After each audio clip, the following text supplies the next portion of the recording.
बच्चे को जन्म देने के बाद मेरे हार्मोन बदल गए। मेरे पति बार बार कहते रहे कि मुझसे बदबू आ रही, तुम्हारी बदबू खट्टी है, लिविंग रूम में सोफे पर सो जाओ। मैंने बस धीरे से कुछ ऐसा कहा जिससे उन्हें शर्मिंदगी हुई। मैं तन्वी हूँ, 29 साल की।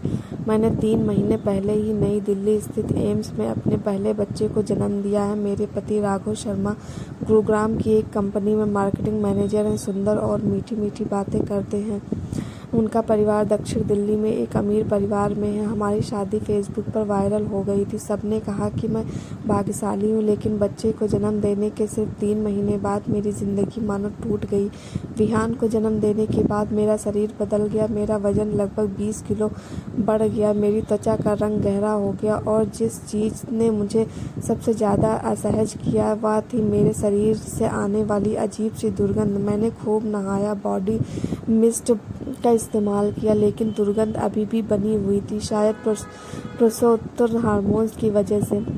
मुझे पता है कि कई माँओं को यह समस्या होती है, लेकिन इससे शर्मिंदगी कम नहीं होती, खासकर जब राघव अपना रवैया दिखाने लगता है। एक रात मैं स्तनपान करा रही थी कि राघव मुंह बिचकाते हुए घर आया। वह सलाह के बाहर सोफे पर बैठ गया, मेरी तरफ देखा और बेबाकी से बोला, तन्वी, तुम्हारे बदन से खट्टी बदबू आ रही है। आज रात सोफे पर ही सोना, किसी को मत बताना। मैं दंग रह गई। मैंने समझाने की कोशिश की, तुमने अभी अभी बच्चे को जन्म दिया है, तुम्हारे हार्मोन बदल रहे हैं।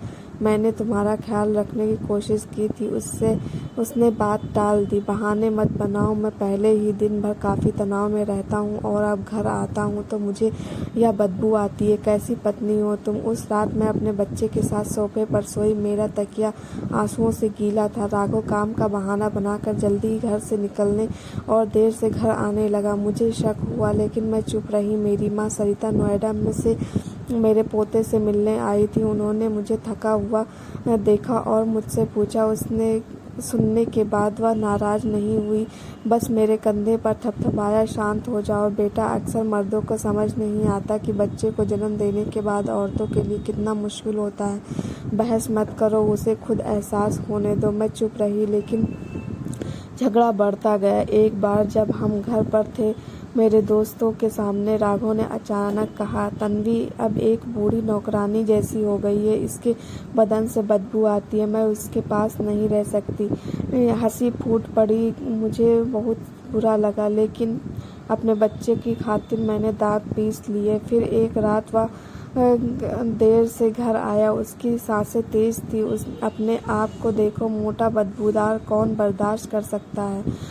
तुमसे शादी करना मेरी ज़िंदगी की सबसे बड़ी गलती थी। मेरी आंखों में आंसू आ गए। मुझे अपनी माँ के ये शब्द याद आ गए, शब्दों में जवाब मत दो, अपने कामों से बोलो। अगली सुबह मैंने दराज खोली और वह डिब्बा निकाला जिसमें राघव द्वारा लिखे गए पत्र थे, जब वे प्यार में थे, जिनमें यह वाक्य था, चाहे तुम्हारे साथ कुछ भी हो जाए, मैं तुम्हें प्यार करूंगा और तुम्हारी रक्षा करूंगा। मैंने उन सभी की फ़ोटोकॉपी स्कैनिंग की और उन्हें एक किताब में बांध दिया। मैंने एक और पत्र लिखा, अपनी गर्भावस्था, पीठ दर्द, सूजन, स्ट्रेच मार्क्स, एम्स में प्रसव वाली रात, हर संकुचन, हर आंसू, अपने ही पति द्वारा मेरे शरीर की दुर्गंध के कारण सोफे से बाहर निकाले जाने के अपमान का वर्णन। पत्र के बगल में मैंने एक USB क्लिप रखी थी जो मैंने विहान को जन्म देते समय अस्पताल में रिकॉर्ड की थी।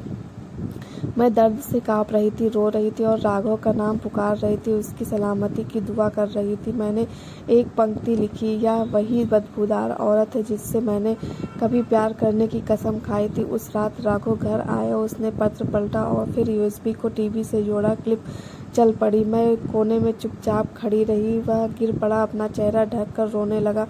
थोड़ी देर बाद वह मेरे सामने घुटनों के बल बैठ गया। मैं गलत था तन्वी, मुझे नहीं पता तुमने क्या क्या सहा है। मैं एक बुरा पति हूँ, मैंने उसे तुरंत माफ़ नहीं किया। क्या तुम्हें लगता है कि मुझे यह शरीर चाहिए? मैंने तुम्हारे बच्चे को, इस परिवार को जन्म दिया है।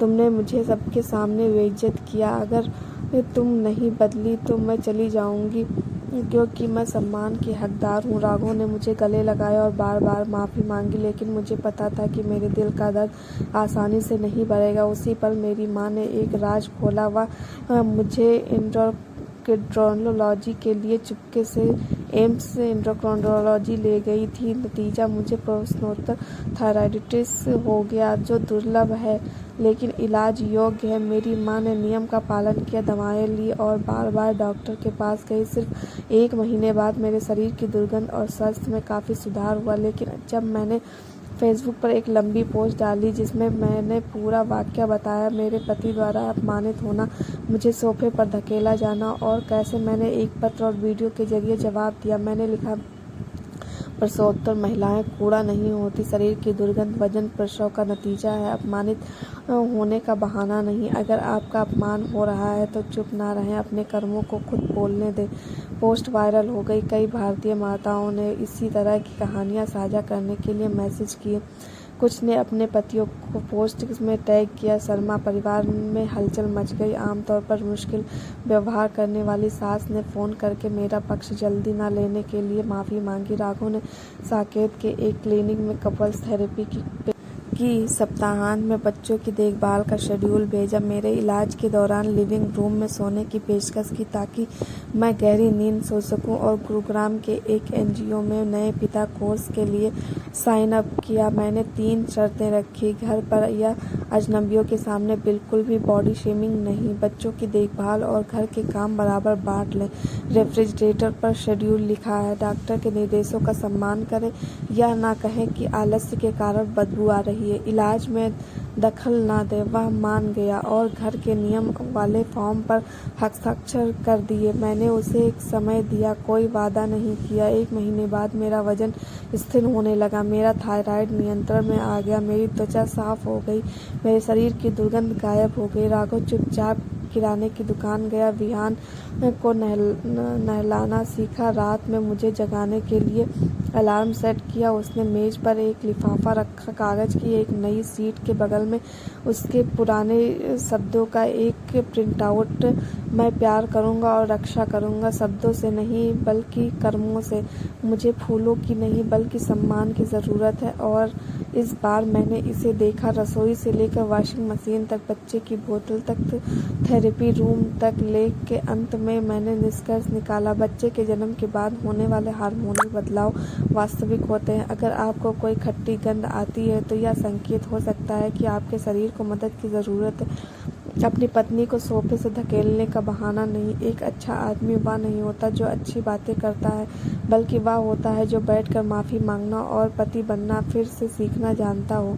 और जिस बात से मैंने जवाब दिया उससे वह शर्मिंदा हुआ। कोई तर्क नहीं बल्कि वर्तमान की तुलना में पुराने प्यार का सबूत और साथ ही एक मेडिकल डायग्नोसिस। इसने उसे आईने में देखने पर मजबूर कर दिया और पूरे परिवार को प्रसवोत्तर महिलाओं पर दया करने पर मजबूर कर दिया। दोस्तों, आपको ये कहानी अगर अच्छी लगी हो तो कमेंट करके ज़रूर बताना।